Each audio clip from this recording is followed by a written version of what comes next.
Justine Ponce, bonjour. Vous êtes journaliste pour RTL et vous avez fait une enquête sur le monde des sugar babies et des sugar daddies.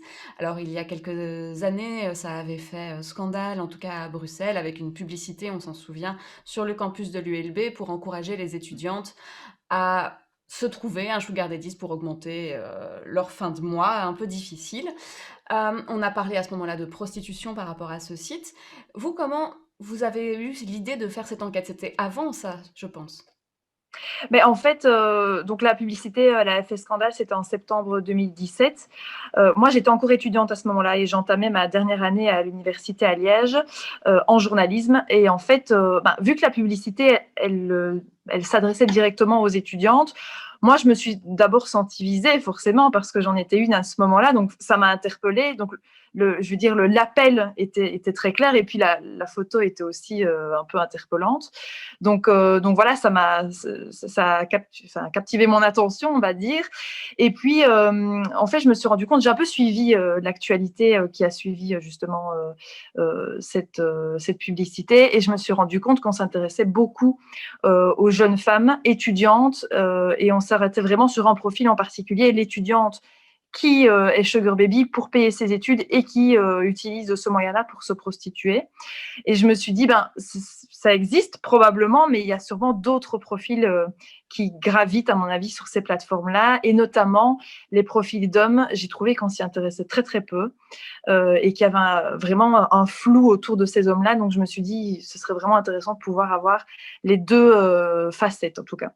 Alors peut-être pour être bien clair, il y a des gens qui ne connaissent pas, donc peut-être vous pouvez expliquer ce que c'est qu'une sugar baby et ce que c'est qu'un sugar daddy aussi?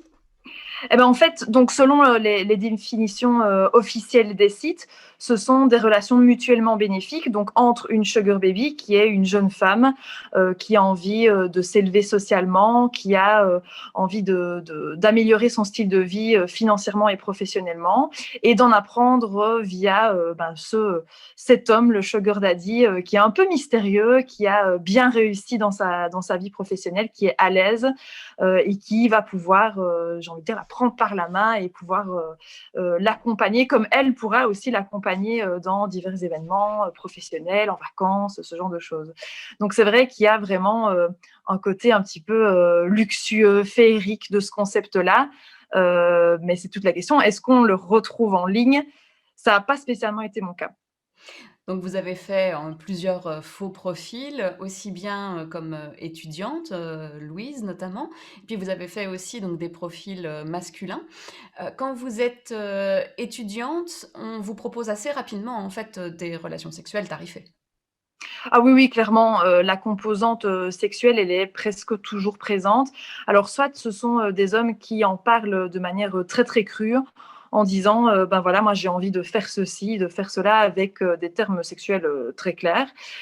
Et donc là, clairement, la relation sugar se résume à une prestation sexuelle tarifée. Et puis, il y a aussi des hommes qui veulent englober le sexe dans une relation plus globale, j'ai envie de dire, presque un peu romantique, affective, en allant au restaurant, en allant au cinéma, faire du shopping, au spectacle. Maintenant, cette composante sexuelle-là, elle est presque toujours présente. Je pense que je peux compter sur les doigts d'une main les hommes qui ne m'ont pas parlé de sexe à un moment. Il y en a que vous avez rencontrés. Vous n'avez pas eu peur à ce moment-là? En fait, j'ai fait exprès de choisir des lieux qui étaient ouverts au public. C'était des bars, c'était des restaurants. Et j'ai aussi sélectionné ces hommes-là parce que celui qui me proposait, par exemple, d'aller dans une chambre d'hôtel et de me caresser toute la journée, forcément, ça ne me tentait pas spécialement. Et donc, c'était fait exprès d'avoir choisi des hommes qui étaient respectueux, qui étaient avenants. Et donc, finalement, ça s'est bien passé parce qu'il a fallu faire un tri. Ces hommes-là que j'ai sélectionnés, ils étaient. Enfin, j'ai dû un peu chercher. Alors le profil des hommes, hein, c'est à peu près la cinquantaine, hein, grosso modo, ceux que vous avez rencontrés. Quand vous vous faites passer pour un homme, parce que là on voit bien que donc ça ne tient pas sa promesse en tant que femme de trouver simplement quelqu'un qui va vous entretenir gentiment. Quand vous passez en tant qu'homme, on voit qu'il y a aussi des arnaques. Il y a beaucoup, il n'y a pas que des jeunes filles qui font leurs études qui sont inscrites sur ce site. Oui, voilà, c'est ce que des hommes m'ont confié. Certains sont très déçus. C'est vrai qu'on pourrait se dire que, il n'y a, que des femmes qui se retrouvent, insatisfaites de ce concept-là, mais en fait, il y a aussi des hommes, qui m'ont confié avoir vécu des arnaques, notamment, un une qui menaçait de révéler l'histoire à l'épouse, par exemple. Donc c'est vrai que, j'ai trouvé vraiment des insatisfaits des 2 côtés. Et alors, on parlait des différents profils. C'est vrai qu'il n'y a pas que des étudiantes notamment. On a des mères de célibataires, des mères de famille, on a des jeunes travailleuses qui soit veulent combler leur fin de mois parce que c'est difficile, soit vivre plus confortablement. Qu'est-ce que vous retenez de cette enquête?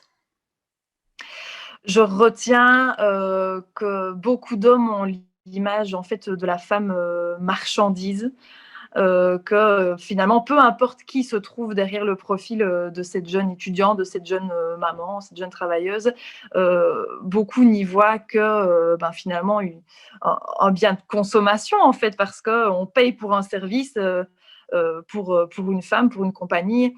Et donc, c'est vrai que c'est peut-être ce côté-là qui m'a le plus marqué.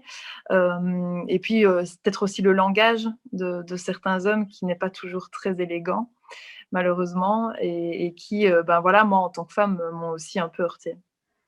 Justine Pons, je rappelle que vous êtes journaliste pour RTL. Merci pour cet entretien.